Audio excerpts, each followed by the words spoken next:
viagem, porque quem tem ministério e é vocacionado de vez em quando está cansado. Ele chega e se assenta junto à fonte de Jacó. Presta atenção nisso aqui. Não é proibido cansar na viagem, muito pelo contrário. Quem exerce alguma função ministerial, alguma liderança, quem peleja até pela própria família, uma hora vai cansar. E alguém vai dizer para você: você não pode parar, você não pode parar, você não pode parar. Me diga na Bíblia, quem é que cansado não parou? Aí alguém que não consegue entender que toda a palavra de Deus é apta para ensinar, para redaguir, vai ficar dizendo para você que você não pode parar para descansar, que você não pode parar, que você não pode parar. Aí você fica fazendo a obra de Deus cansado. Daqui a pouco está dando patada num irmão, está dando um chute no outro. Daqui a pouco está irritando as outras pessoas. Não é porque é má pessoa, é simplesmente porque você está exercendo o seu ministério cansado. Quem é que já trabalhou cansado? Responda a minha verdade. Trabalho rende? Vou falar com as mulheres aqui. Quando a gente começa uma faxina daquela, de passar vassoura até no estrado da cama, aquela faxina, não estou falando dessa bobinha não, estou falando daquela que a gente liga o aspirador de pó para tirar as teias até do canto da casa, aquela que a gente varre o quintal inteiro, pó da bananeira, varre a calçada, joga água, esfrega. Eu estou falando daquela. Quando você faz aquilo, você acorda cedo. Você vai demorando um pouco mais. Daqui a pouco vai dando 6 horas da noite e talvez você ainda não tenha acabado. Porque associado a isso, teve que levar a criança para a escola, teve que fazer comida para o marido e não conseguiu terminar. Você vai ficando cansado. Você vai ficando cansada. Aí às vezes você deixa 1 ou 2 serviços para fazer outro dia. Amanhã eu bato essa roupa. Ou então eu vou dormir, deixo a roupa batendo. Amanhã eu estendo quando a roupa parar de bater na máquina. É assim ou não é? Porque você sabe, se você continuar trabalhando cansado, o serviço não vai render. Não vai render. Jesus é homem. E a Bíblia diz que ele vai parar porque ele está. Vem comigo, ele vai parar porque ele está. O problema não é parar, o problema é aonde a gente para descansar. A maioria das pessoas querem parar para descansar aonde? Na frente da televisão, relaxando com o entretenimento. Eu não vim aqui dizer que é pecado nenhum ver televisão. Na sua casa você vê o que você quiser. Agora você não pode achar que o fluxo do seu reabastecimento vai estar diante de uma televisão. Você não pode achar que o fluxo do seu reabastecimento vai estar dentro do cinema.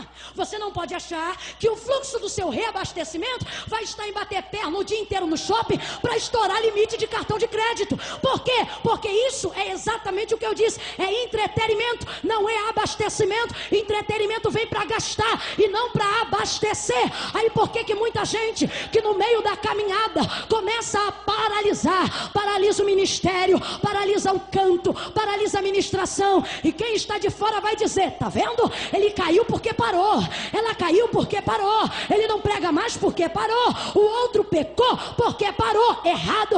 O problema não é parar, o problema é que todo mundo quer descansar com entretenimento. Só que a Bíblia diz que Jesus está cansado da viagem, e quem está cansado de uma viagem como essa, de 3 dias aproximadamente de caminhada, tem que parar em um lugar que tenha condições de abastecê-lo. A Bíblia diz que ele para e ele senta onde? No poço. Vamos substituir poço pela fonte? Ele senta onde? Ele senta onde? Aquele poço era o tipo de poço que a fonte corria embaixo. Aquele poço já está ali há muito tempo, porque ele está justamente situado em cima de um lençol de água. É por isso que aquele poço subsiste desde os dias de Jacó. Agora olhe que coisa interessante. Uma fonte sentada em cima de um poço. Aquele poço nunca tinha visto aquilo. Por quê? Aquele poço a vida toda trabalhou em cima de uma fonte. Aquele poço a vida toda foi montado em cima de uma fonte. Aquele poço o tempo inteiro foi abastecido por uma fonte. Mas no dia que Jesus chegou cansado, a Bíblia diz que a fonte é que sentou em cima do poço. Tem gente que pegou, tem gente que não pegou. O que o Senhor está dizendo para mim e para você acerca do nosso ministério, o que o Senhor está dizendo é: não importa o que você tenha, não importa quanto você tenha, não importa o tamanho do seu potencial, uma hora você tem que descansar. Só que não é em qualquer lugar, não é batendo perto em Santo Antônio do Descoberto, Não é curar depressão passando cartão de crédito. Não vai resolver problema de complexo de inferioridade passando o dia inteiro afundado no sofá, vendo vale a pena pecar de novo. Não vai dar certo. Que é isso? Eu preciso ir para um lugar para receber e abastecer aquilo que eu preciso. Presta atenção nisso aqui, gente. A Bíblia diz que ele está saindo da Judeia e ele está indo para a Galileia. Está saindo da Judeia e está indo para? Está indo para? A Bíblia diz que ele chegou em Samaria, chegou numa província samaritana. Ele chegou em Sicá. Era em Sicá que ele queria chegar? Era em Sicá que ele planejou chegar? Sicá é seu destino final? Não, mas para chegar onde ele quer, ele tem que parar onde não quer. Ele tem que parar onde ele necessita parar. Que é isso? Necessidades são urgentes e elas estão acima dos nossos desejos pessoais.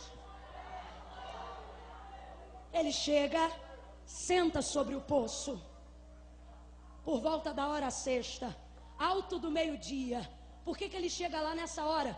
Porque ele vai aproveitar a vinda de uma mulher que ele sabe que está perto de chegar. Quem é ela? Quem é ela? Irmã, ela não tem nome, não tem problema, ela tem identificação. Quem é ela? A samaritana. Por que ele vai chegar justamente por volta do alto do meio-dia, a hora sexta? Porque na verdade, ele vem, ele descansa,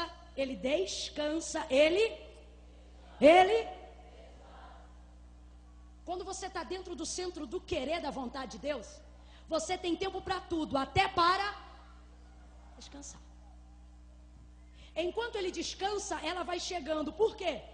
Porque quando nós estamos no centro da vontade de Deus, o Senhor, ele trabalha por nós, até quando nós não estamos fazendo nada. Não, você não entendeu. Eu vim aqui da parte de Deus dizer para algumas pessoas que hoje são representatividade de um ministério. Às vezes, escute isso para depois não dizer que eu estou pregando heresia.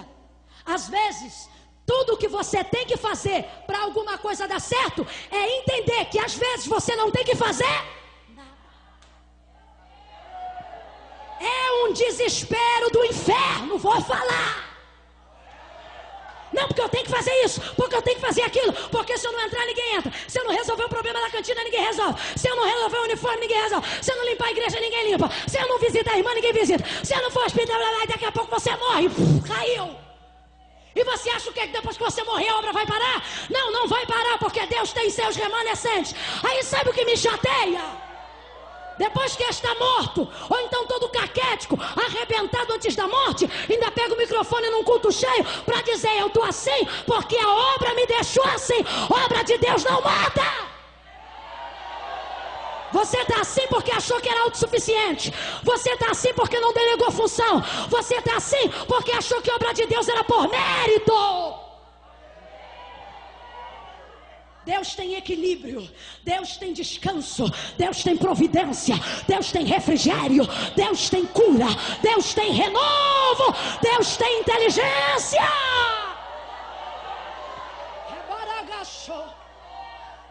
Tem oração aqui que eu vou ser sincera, tem oração aqui que Deus não está nem ouvindo. É tanto desespero, não é oração de fé não, é oração de desespero.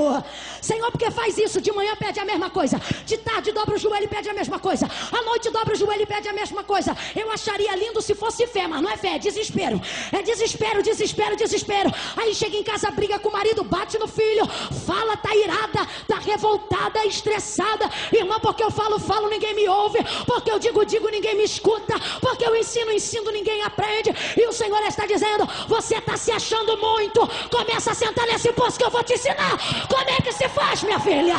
Eu vou te ensinar.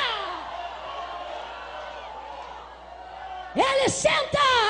Quando ele senta, ela vem.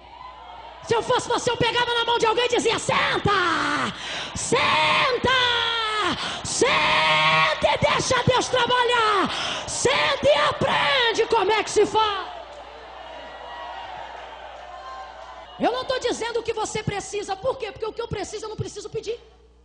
Não, você não entendeu. Deus está te dando uma direção para você aprender a orar. A Bíblia diz: pedi e não recebeis porque pedi e não conheceis o poder de Deus. Olha o que Jesus vai ensinar aos seus discípulos. Quando entrarem no vosso quarto para orar, orem assim: Pai nosso que está no céu, santificado seja o teu nome, venha ao teu reino, seja feita a tua vontade. É uma coisa linda, é uma oração espiritual profunda, de gratidão, mas que não expressa necessidade o tempo todo. Senhor, eu preciso pagar conta, eu preciso me alimentar, eu preciso comer. Não, não, o pão nosso de cada dia dá-nos hoje. Olha o ensinamento dele. O que ele está dizendo é: se vós, sendo maus, sabeis dar coisas boas a seus filhos, que fará o vosso Pai que está no céu? Se ele cuida dos passarinhos, se ele cuida do lírio que hoje nasce e amanhã morre, não seria porventura a vossa vida com muito mais cuidado e apreço? Sabe o que ele está dizendo? O que você precisa não me inquieta, porque isso eu te dou sem você pedir. Usa o seu tempo para falar o que você quer. Usa o seu tempo para pedir o que você deseja. Levanta a mão, levanta a mão, receba virtude e graça para pedir o que você quer.